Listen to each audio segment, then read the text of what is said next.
Blind Nil Audio. Hey everyone, we're back for another episode of Stronger, and I'm here to bring back on a good friend of mine, Dr. Dwayne Jackson. Dwayne originally came on episode number 1 to discuss longevity. Now he's coming back on to discuss peptides. Now I know a lot of you are so confused about what peptides are, the difference between GLPs like Ozempic or semaglutide, and Dwayne really breaks this down. Dwayne has been researching peptides, I think, for over 30 years. You know, he was a professor, and this is one of his favorite categories to discuss. So I don't really know anyone who's more well-versed in this conversation. He stressed these drugs can be life-changing for people who are severely obese, but not a quick fix for someone just looking to lose 5 to 10 pounds. So I think by listening to this episode, you're going to understand if you should be approaching a doctor about seeing if you're a candidate to take one of these. And this shouldn't be a quick fix. This should be something where you're coming in with the thought process of making a real lifestyle change.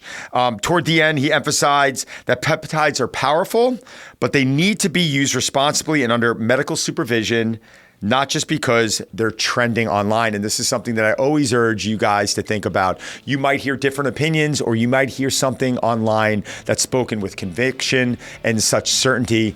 You need to go get a second opinion on a lot of this stuff, because out there today, there is so much nonsense being made up, which is why I'm trying to bring to you the best experts in the field to discuss these topics. Guys, let's get started.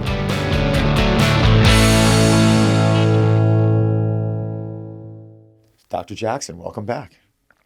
Cheers. Good to be back. Listen, man, you know how I feel about you. I think you are one of the most brilliant, probably, when I say underrated, I want to say that because you don't have 5 million followers, but I've seen that you can have a conversation with any human being. And there's probably 2 people on the planet that I'm going to, besides obviously be you and Dr. Lyon. Dr. Lyon being one of my closest friends, as you are. But there's a topic right now that I feel like has become like the Wild West. I mean, most people don't know how to explain it. They don't understand what they do, how many of them there are out there, whether it's regulated or not, whether they work or not. But that's peptides. Yeah, and I'm deep into those. Yeah, I know you, and I know you understand peptides as much, if not more, than any human being I've ever. Well, I actually did my PhD in peptides. Well, then here we go. Like I studied neuropeptide Y. When I first started my PhD when I was at Yale, the principal investigator said to me, he goes, "What do you want to study?" And I go, "I want to study peptides." What year was this? This was 2000. That's great. That's 25 years. It was 2000. Right? Think about that. 25 years. I never heard anyone mention a peptide. I remember where I was working, where I was living in 2000. I never heard peptide in 2000. Yeah. So I was really interested in them because a peptide is simply a few amino acids linked together, right? And so it's really short. It's a combination of them, right? Yeah, but they can be as little as like 3 amino acids. Right. So what's really cool about that is that, you know, if you have arginine, alanine, lysine, right? Those 3 amino acids, I'm just making up a link here, but those 3 amino acids can have a whole variety of biological functions. So it's really it's the combination of these short chain amino acids. So when you bring these amino acids together, they should have some type of, I don't even want, in a way, restorative. Would that be the right word, or is it not really restorative? It could be performance. It depends on what peptide you're looking at. You know, it could be, in my case, a neuropeptide Y. It could be a deleterious, a bad thing where it can lead to, stress responses becoming vascular disease.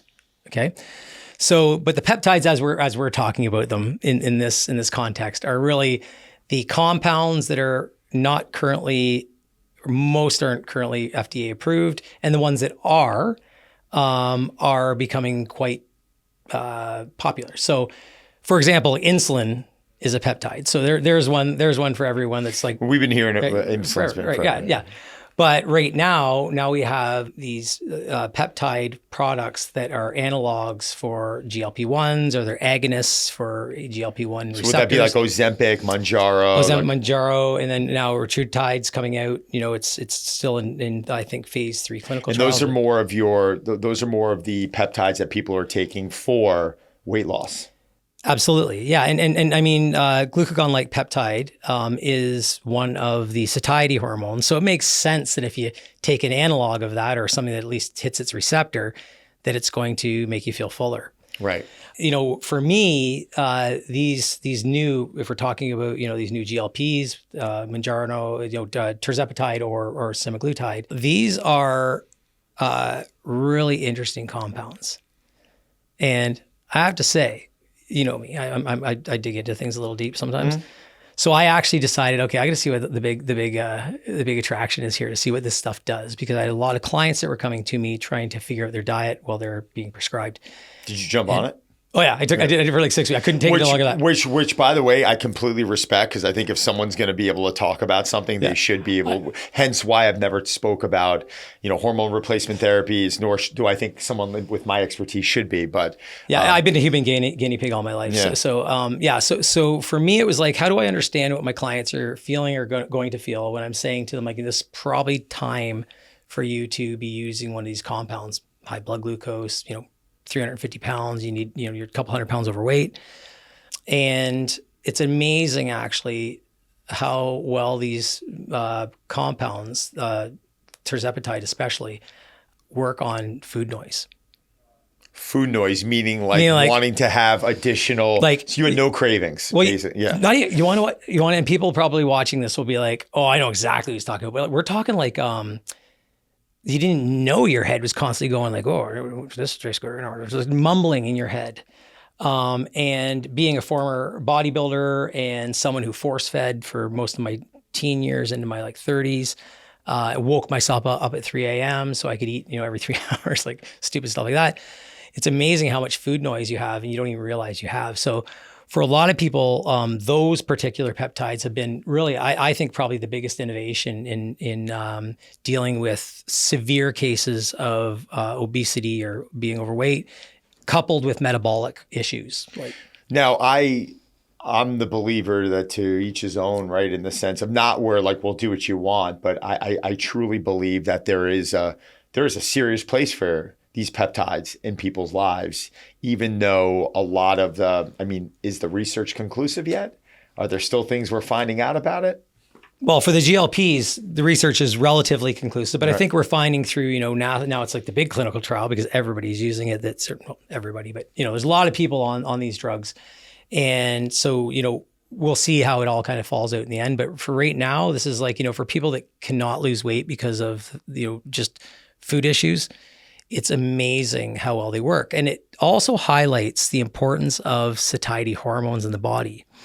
And how really, when we say, well, just eat less and run around more to people, that's not going to always help. Right. Because if you're lacking this, an abundance of satiety hormones or satiety peptides naturally, then you will have a greater propensity to have this food noise and want to eat than, say, an average person that doesn't have that going on.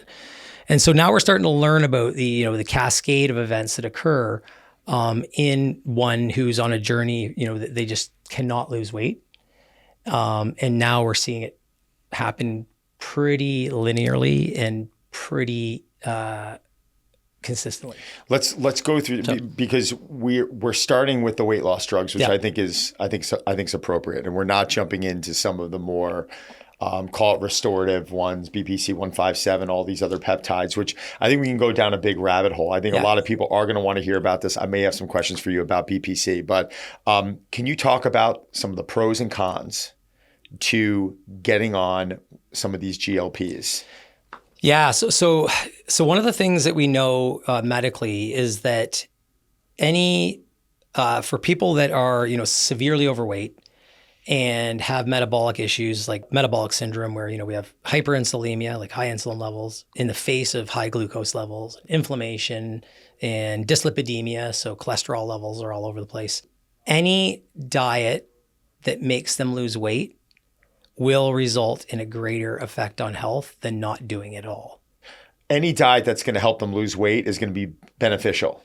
That's right. Is what you're saying, because what you're saying is they're already in a worse high place. inflammatory state. So just do what you can to get the weight off is what you're saying. Yeah, we know this. Now that doesn't mean like starving yourself or any sort of disorders like that. But I'm talking about if someone had to utilize McDonald's to lose weight and it worked. Get the weight off.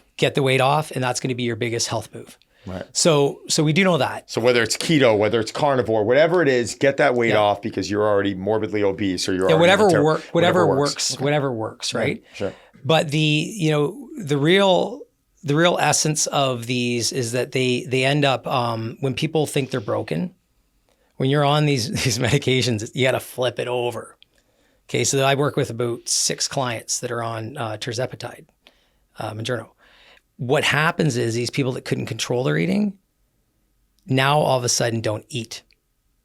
And so we got to watch malnutrition, and it can be a big problem. And it's a real neat psychological experiment, because I do a lot of motivational interviewing with my clients. And one of the biggest things I see is they'll say, well, this isn't working. And then I'll pull up they share their Apple Health with me, right? And I'll pull it up and I'll be like, I don't know, that linear dive in weight over the last month, you've lost 12 pounds this month. They're like, I thought it would have been much bigger. But you want to know what? I haven't been really eating all that well and everything else. And I'll say to them, what did you eat today? And for the first time in their life, they're sitting there going like, what did I eat today? Oh, that was last night. Oh. And so you don't really see, so it's not where they're taking these peptides and they're not craving McDonald's or pizza and out eating that stuff. It's normally shutting off that signal to where, do you ever see people taking these peptides where they are eating a poor diet and they're just using it as an excuse to eat whatever they want? Well, here's the problem. I mean, people can eat some crappy food. And the reason why is because, and these data are just starting to come out, is that when you get on these GLP-1s, so to speak, they decrease your desire to eat fat and eat protein. So the carbs still kind of sit in there okay, but like thinking about having a big greasy steak is like makes you feel nauseous. And so like that's why in my experiment I had to stop it, because I was like, oh my God, this stuff's powerful. But now I don't have any metabolic issues, right? So did you lose any weight when you were on it? Yeah, because I didn't eat. I had to get off it, and it was like 2 weeks that I couldn't. What happened to your strength? What happened to your training? My training was okay until I got glycogen depleted, and then I had to so I started losing my energy in my workouts, and then I had to start feeding myself better. But it was a neat experiment for me, because I wanted to see like what the feeling is, and the feeling really is like kind of full. And you wake up in the morning, and if you're someone that likes to have a big meal sometimes at night, and you wake up in the morning, you're like, oh, I shouldn't have had that big meal. Right. That happens without having the big meal. Like you feel guilty in the morning going, man, I shouldn't have eaten that. And you think to yourself, I didn't even eat anything last night. That's the danger of these drugs in my eyes. And that's why it requires some thoughtful processes in making sure that you're eating square meals every day, at least 3 square meals every day, because you will lose the weight as it starts to resolve your metabolic issues. It does lower blood glucose quite substantially very quickly. It does resolve cholesterol issues quite well. And so the idea is, now that you don't have food noise and you're losing weight and your body's not broken, now is the time to do the rehab. And a lot of times, what do you mean by? Can you define rehab? Yeah, so to start working on, okay, well, now I'm not eating the Oreo cookies that are in my cupboard, so now I'm going to start not buying Oreo cookies. And so that way, if and when I get off these drugs, I've created habits, because I already know what the noise sounds like. But it sounds like that's a lot of discipline for people, right? So it's not when you're on it. Yeah, when you're on it, you can empty your cupboards and right. But if you're getting on these GLP, is that the best way to put it? GLPs? Can I? That's what everybody's calling them GLPs. Yeah. So if you're to get on these GLPs, most people are getting on the GLPs because I think they're feeling like it's too difficult, or they want a quick fix, right? It basically down because we could. If someone was, I always say, if I'm going to give you $1 million right now in the next month to not eat any crap and to exercise the way I'm telling you to exercise, are you going to be able to do it? I think most people are going to end up following it to a T. If you screw, right? Possibly. Right. I mean, But you still need to have discipline. If you get on these GLPs and then you get off it after a period of time, which you're going to have to do, this can't be an open door for you to just start going back to your old habits. You'll gain that weight back. Now, if your energy's low and you're undercaloried, which you are, what starts happening to exercise? I mean, I would imagine bone density, muscle loss, these are all factors. And if you're not in training or you don't have motivation or the strength to train, this could also work as a double negative towards you. Oh, and it definitely does. But the biggest ones I see are in like hydration. Really? Right? Oh yeah. Like, so like, people are cramping when they work out, at least the people that I've talked to. And then the lack of, having any sort of glycogen storage. So, sugar stored in our muscles and in our liver for us to maintain blood glucose. It also, would be much lower because we just can't consume the amount of food, that would be needed to do so when you're on these drugs. Would any peptide dehydrate you? Because I had a friend of mine who got on like a BPC and felt like his muscles were always cramping. Is that no? It's more so just lack of eating, and so like you can be drinking all the water you want, but if you're not getting in enough carbohydrate, enough salt and magnesium and everything else to hold on to that water, then you're just peeing it right out, right? So it's they're remarkable substances. They should be used in context in a actual prescribed context under supervision, but also in my eyes. Highly important to undergo some sort of therapy. And so I usually recommend to my clients to use CBT, cognitive behavioral therapy, to understand what the noise sounded like when they don't have it anymore, because then you can deal with it. And so that's where I see the biggest benefit to these is that for the first time, people realize, oh, this is what normal people feel like. They don't constantly have a thing in their head saying like, what am I going to eat in the next 5 minutes, or whatever it is. Gets rid of that noise. And that's, that in essence is something that can be treated if you can get rid of it with a peptide, GLP-1 or whatever else, because you can see both sides of the fence now. First off, we would not be able to do this incredible show without our special sponsors. I'm very grateful to Cozy Earth. Couple things. They sent me this bubble cuddle blanket. It's a bubble cuddle blanket. I'm a 48-year-old grown man. You'd think I wouldn't want to lay in this. And my dog, Sambuca, it's the same color of him. So when I go into my room, Sambuca's wrapped in this blanket. I can't tell he's in it. And he looks comfortable. And the next thing you know, I'm laying on a bubble cuddle blanket, like in love with this thing. But guys, I'm telling you, this thing is magic. Your dogs are going to love it. Your partner's going to love it. Ladies, I don't care. This thing is unbelievable. And you know what's fantastic about it too? Is like when I go down to the couch and I'm watching the Mets lose, I like grabbing a blanket and throwing it on me. And it's been like a great throw blanket for me. So my dog loves it when we're laying in bed, and then I love it when I'm on the couch. So great stuff. Check it out. And something that I love even more than the bubble cuddle blanket are these Cozy Earth bamboo sheets. And the reason is that I get really hot. My body just gets hot in bed. Like my wife's going to kill me because the thermostat's on 64, 65 degrees. She's wrapped in the Cozy Earth bubble cuddle blanket to keep warm. And I'm sitting there like, how do I get my bed cooler? And these Cozy Earth bamboo sheets are actually cooling. Head to CozyEarth.com. I'm going to read now. Head to CozyEarth.com and use my code STRONGER for up to 20% off. That's CozyEarth.com. Code STRONGER, STRONGER. And if you get a post-purchase survey, make sure to let them know you heard about Cozy Earth right here. We want a pat on the back from Cozy Earth. We like them so much that we want them to know and feel like, you know what? We have their back, right?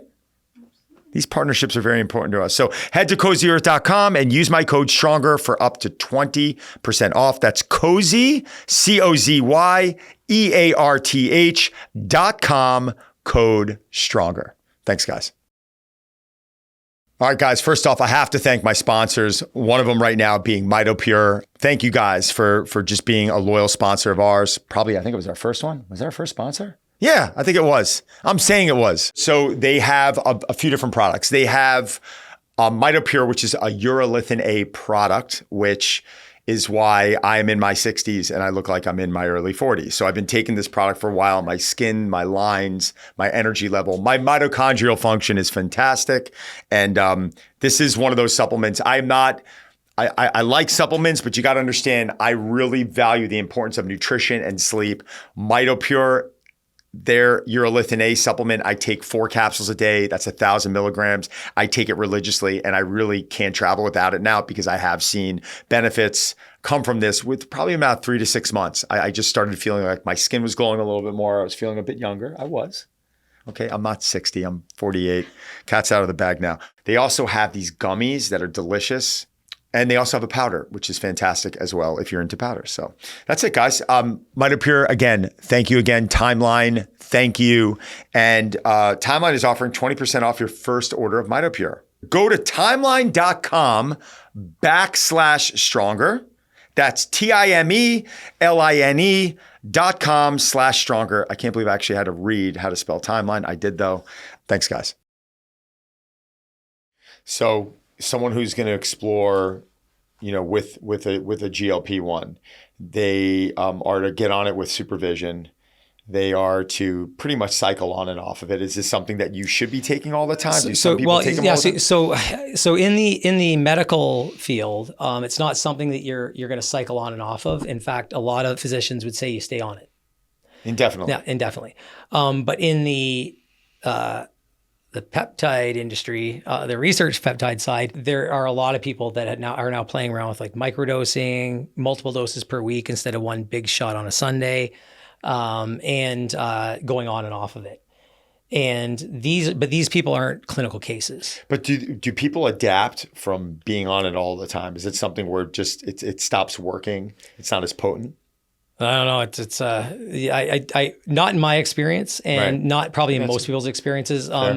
So I mean, a lot of the fitness folks use them while they get ready for shows because it shuts down the need for any sort of like cheat meals or anything like that, because that's actually what you're doing. Also with that, you're elevating GLP-1 when you have a high carbohydrate refeed meal. That's interesting. I'm wondering if microdosing would be a suitable approach to where it's not as potent, but it is shutting off that trigger mechanism that's making you to want to have the McDonald's or the ice cream. If we ridded people of all of that without the effects of, starving yourself, I think it could be pretty, maybe this could be pretty beneficial. But it sounds like all the negativity of it really comes down to people becoming nutrient deficient. That's pretty much what it is. And that's why we get muscle loss and everything else, if we don't get enough food. And then the aversion to protein, which is well published now, aversion to fat and protein really make it difficult to get that protein in, right? Right. So, and that's when you need it the most, is when you're in calorie deficits like that. A friend of mine recently reached out about her cousin who's, in her early 20s and has put on a significant amount of weight because of, being at school. And she said that she's not really incorporating good habits, really struggling to get over that edge. Now, for a woman that young, is this something that you find, are there any warning signs here? Or if someone's really stuck at that point, I mean, what don't you want? You don't want people to start using this as an excuse. I'm talking about if it's really becoming a problem and someone's, facing a wall where they're like, I don't know what to do at this point. I mean, is this something that someone that young should be exploring? Well, if they're young and they're in the morbidly obese category, even the obese category, and it's starting to show signs of, we've talked about biological age in the past, Yep. Signs that they're actually, becoming aged because of their inflammation and everything else that's associated, then yes, it's a great treatment. The way I see it is the only other treatment that I've been able to really, compare this to would be gastric banding. And gastric banding is like, in my eyes, like when you start. Can you explain that a little bit, Rosso? Yeah. So basically you're making the stomach smaller by banding it. And there's gastric bypass. It's surgery. It's surgery on your gastrointestinal tract, which we now know, and I'm very, very, deep into it, that the gut digestive health is key to health throughout the body. It's not just gut-brain axis, it's gut-everything axis, because all those organs that sit in here are all part of the digestive system. And so when you start cutting pieces out of it, for those reasons, we can end up with a lot of bigger problems down the road.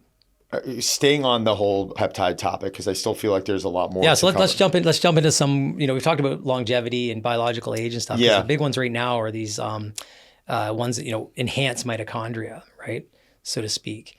And so we've got a number of different ones out there. We have ones called like MOTC. We have one called SS31, and they're all at different. How many peptides do you think are out there? It sounds like 1,000 of them. Oh, there's thousands and thousands. Of them. Yeah. Right. However many sequences you can like do with amino acids. No, because I'm going to find this very interesting. But sourcing of these peptides, that seems to be where. Well, I got a guy. But it seems to be where there's a lot of question mark, because when you go speak to a physician, it reminds me of creatine 30 years ago, right? Where every physician's like, don't do this. You don't need it. It's like it's some banned substance. It's like it's in meat. Like creatine's in meat. Like we're consuming creatine. Like now, doctors I feel like are a little less educated on it, and they're immediately going to, it's valid.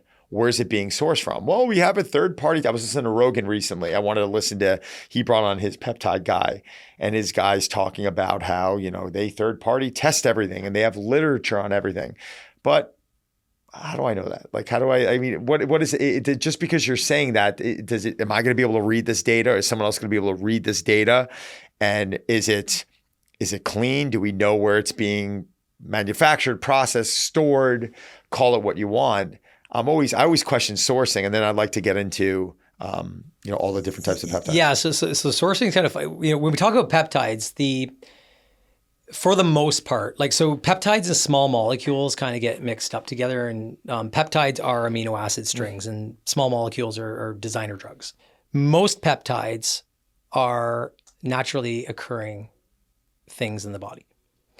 And so, for example, BPC 157's body protection compound 157, and it's, derived from the gut. But in terms of how to source them or sourcing, yeah, the biggest problem right now is the market's flooded with peptides. Everybody's third-party testing, just like supplements are all third-party tested all the time. And so how do you know you're getting what you think that you're getting? Exactly. And then how do you know if you are getting what you think you're getting, it's pure? Well, it's like supplements just in general. Absolutely. Right? Absolutely. So it's one of those things where people are truly doing experiments on themselves on a couple different levels. One, a lot of times using a compound, say BPC, because that's a really common one, right? They're using a product that they're first trusting what's in it. So that's a risk. Then they're trusting that it's pure enough to, throw in some bacteriostatic water and inject it into their, sub-Q or IM or however they're doing it. But then on top of that, then they're kind of guessing whether it's going to work or not.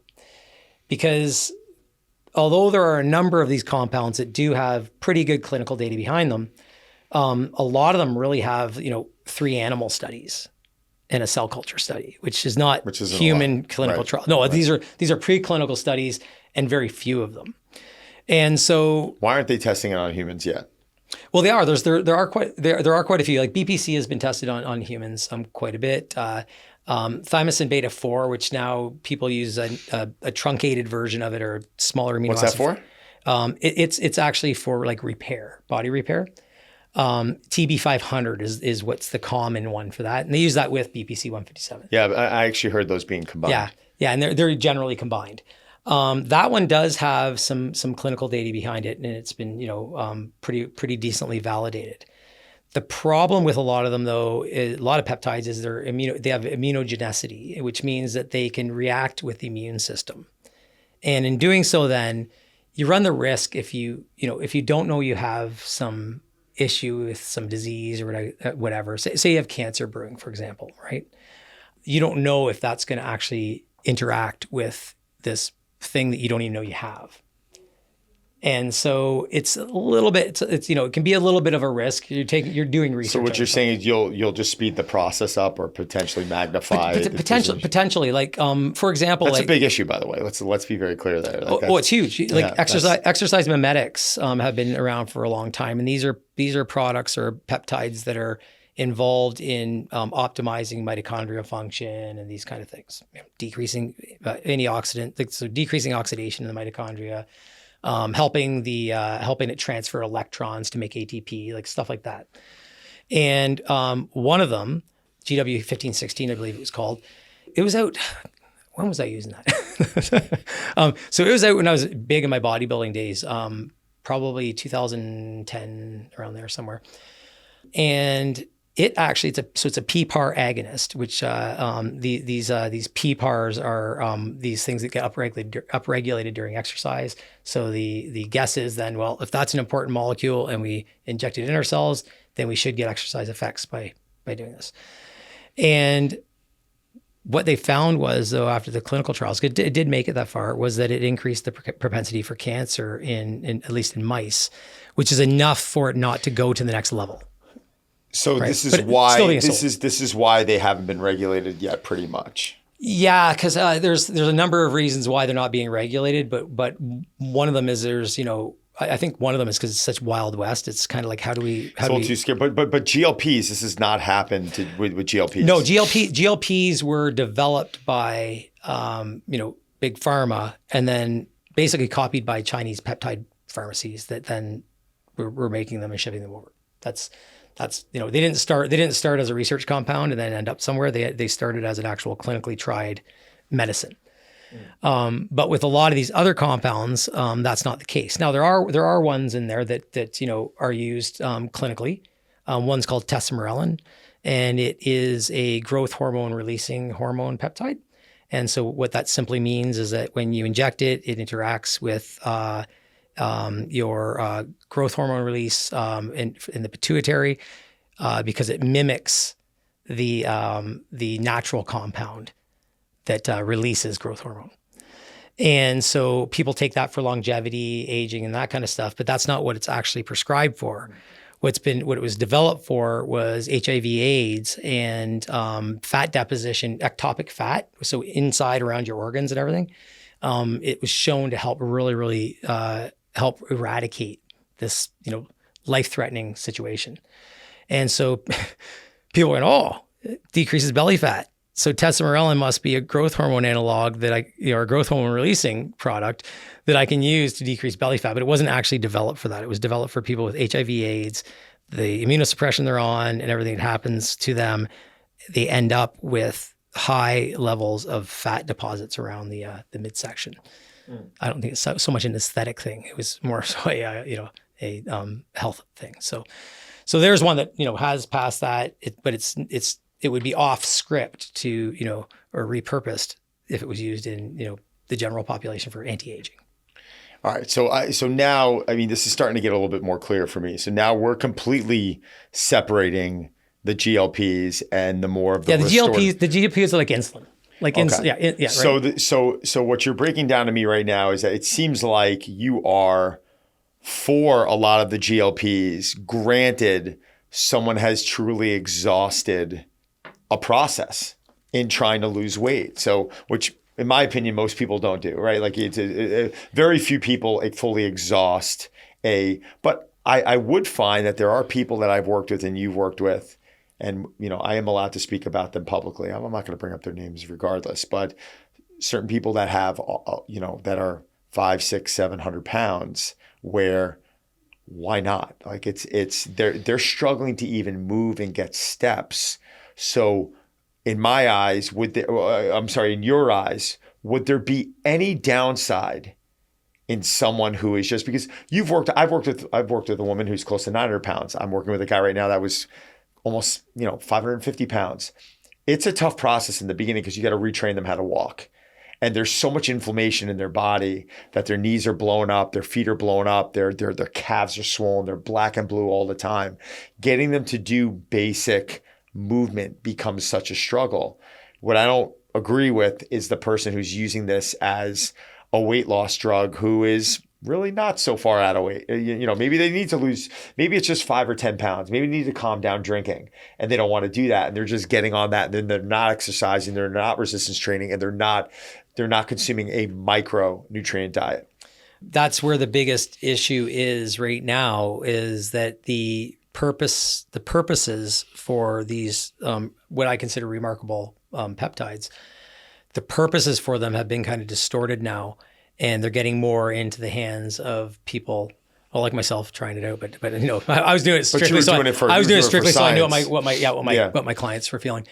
But yeah, so there are a lot of people using it as a slight crutch, but you got to remember, like, so not everybody's built the same, right? And now we're learning that with these compounds, just from like, you know, the experimental side of it. When you think of this person cannot, we lose, you know, 10 pounds, then we gain 20, then we lose 10, then we gain 5. And over the course of a year, it's a net of 50 plus pounds, even though we lost weight numerous times. A lot of these folks that are, you know, in this heavily obese category that have metabolic issues, these drugs are a miracle, because they take it and all of a sudden weight goes linear. And when they say weight loss isn't linear, I'm telling you, man, it's linear on this stuff. And it's linear for people that could not lose a pound with me for a year, and as I worked on the psyche all constantly, right? But I did some experiments back in about 2018 or so, where we took preclinical trials looking at the effects of obesity on depressive symptoms, movement, these types of things. So what they do is you get these genetically manipulated animals that have no leptin. They lack the leptin receptor.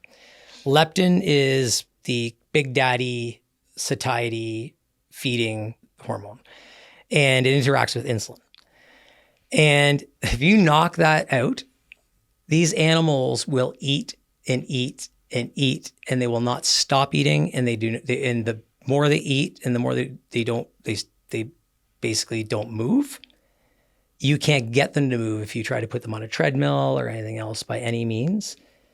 And they stop grooming, and they actually start to show depressive symptoms. And there's different ways to test that in preclinical trials. But the point is that these peptides, naturally occurring peptides and hormones, are so powerful that it'd be doing a disservice to humanity to say that everybody's got them running at perfect speed, right?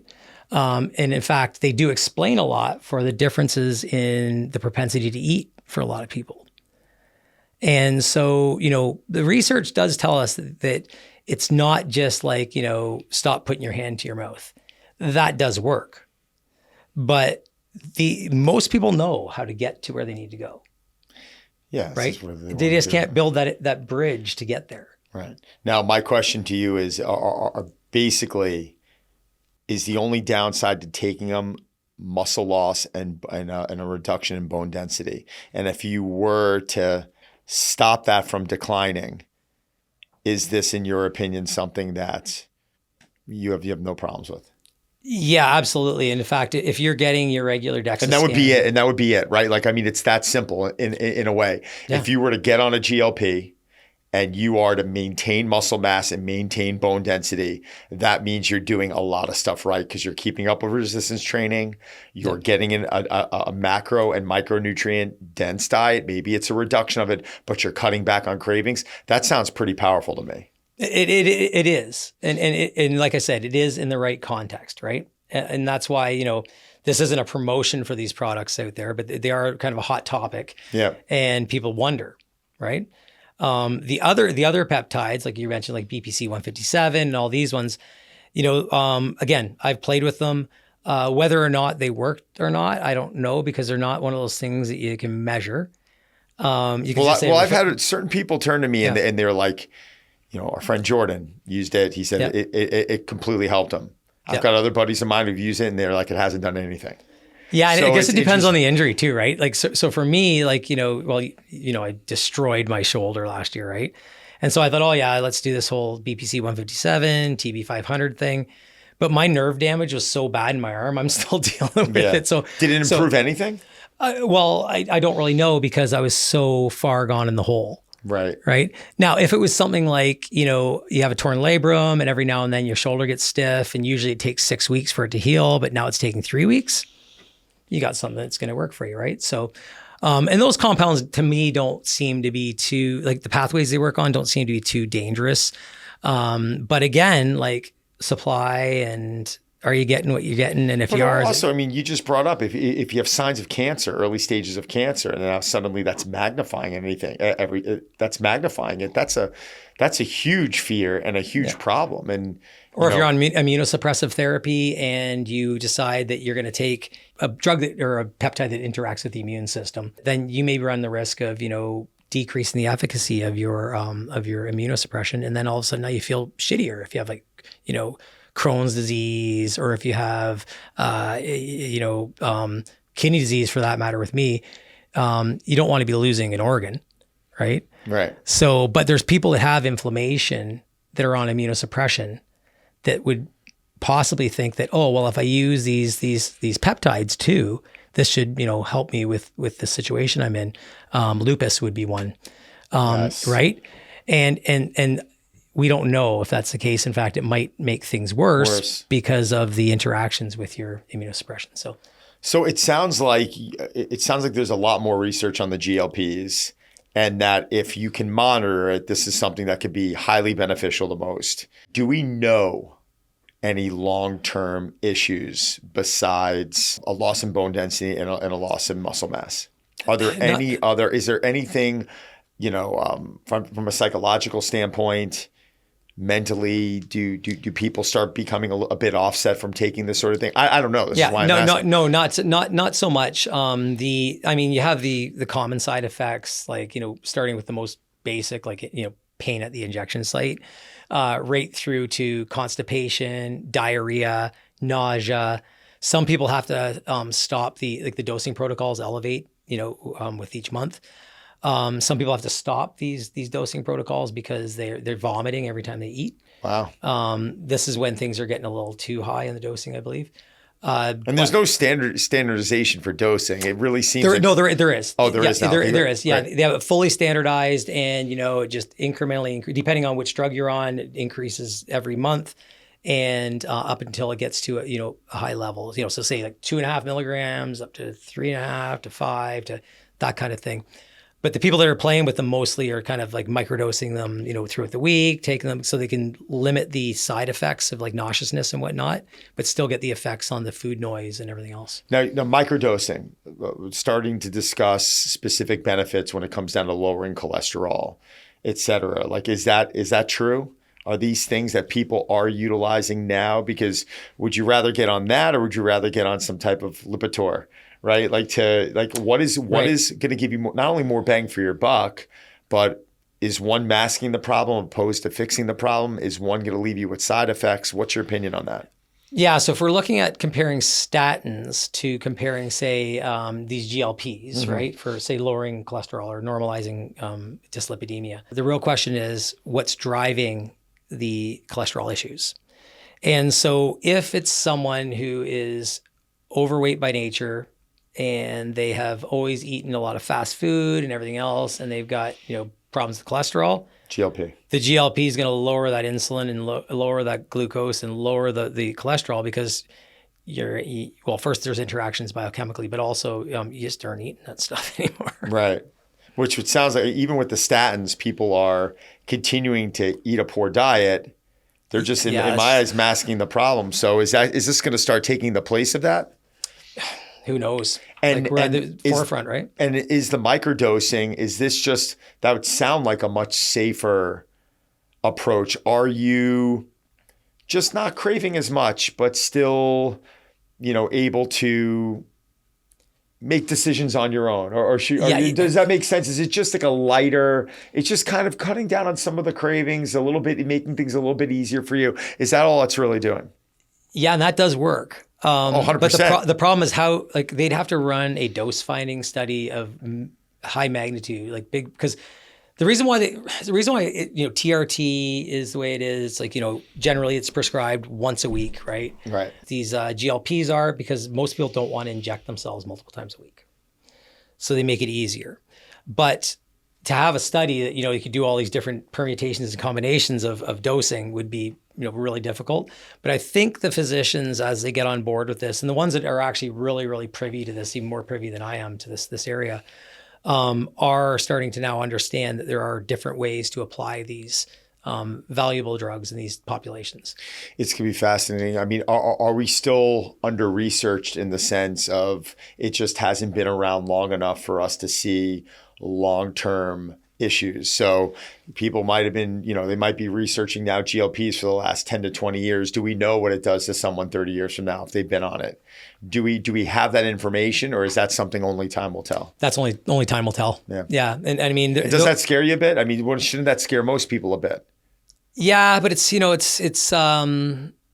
if these work out to be the miracle for our North American obese population, as they say it is, then we will notice it in healthcare costs. Yes. Right, and we'll notice it in the survival of people that are significantly overweight, because we do know that survivor rates go way down as we become morbidly obese. And our BMI is up in the like high 30s. Yeah. A friend of a friend. Actually, one of my buddies went to a funeral parlor that his friend owned. Sounds very strange. And the owner of the funeral parlor looked at my friend Mike and said, "Mike, how many people do you think I bury that are over 60 years old and weigh over 250 pounds?"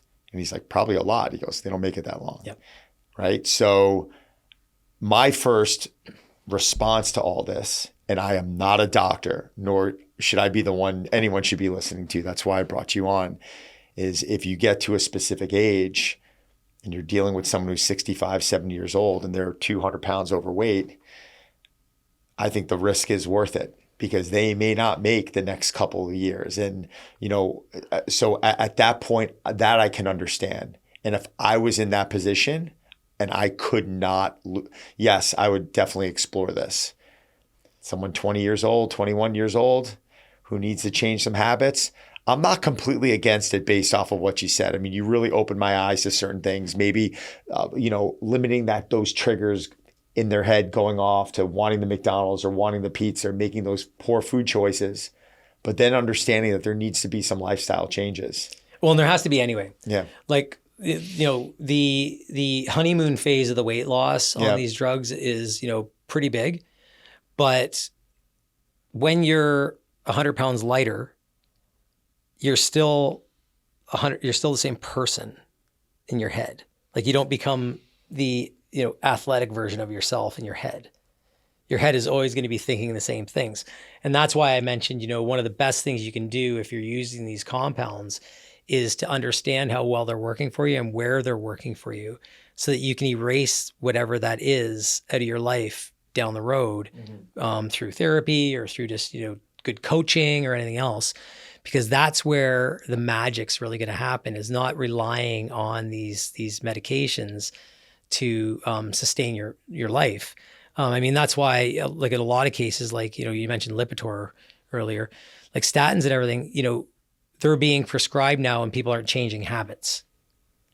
It's a problem. And then all of a sudden, now they got dyslipidemia and they're on Lipitor. So they go, let's try rosuvastatin or some different statin. And okay, this one's working. But the problem is that you haven't addressed the stuff that got you to the point of having to take the drug. 100%. Chris, let's take some questions. Oh, I know this guy.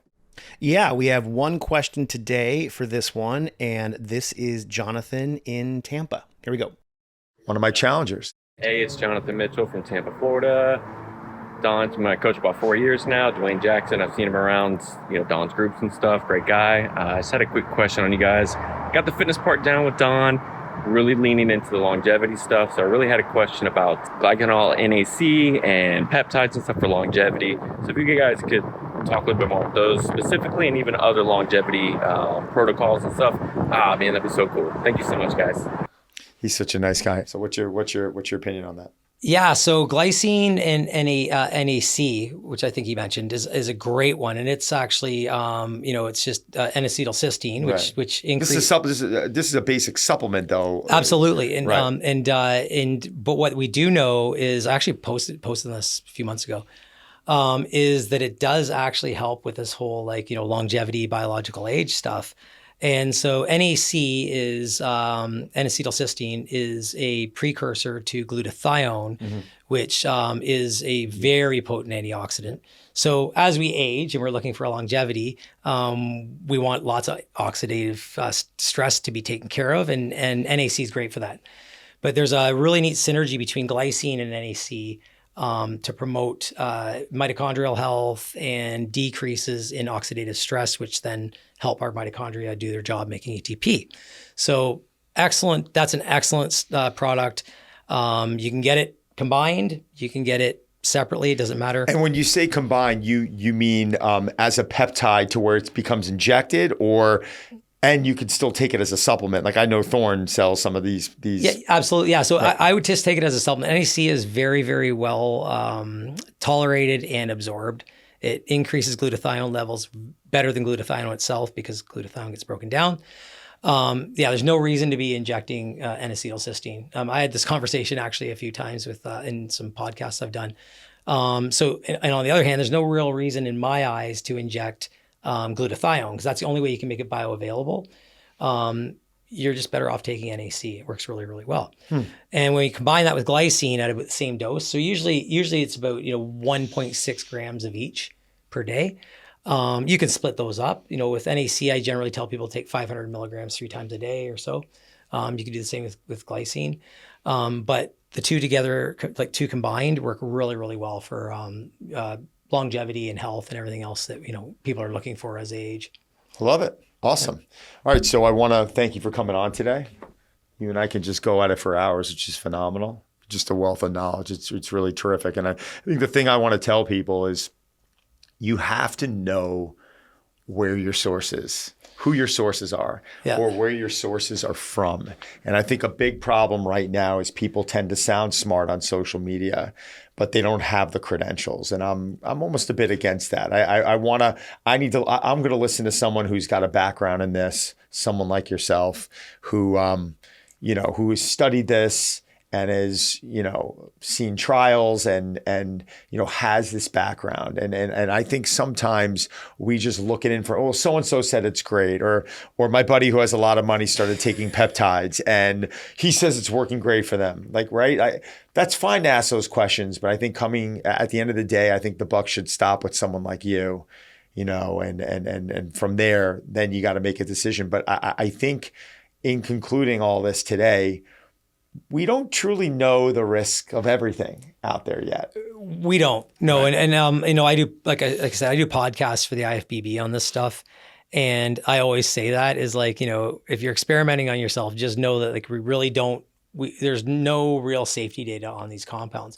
There's some compounds, like I said, there's one called Sloop 332, like SLUPP 332. And it's got three studies that were done in animals. And it's become the big popular one for body fat loss. So yeah, not really the smartest approach. Approach with caution, guys. Thanks for joining today. Dr. Jackson, thanks again.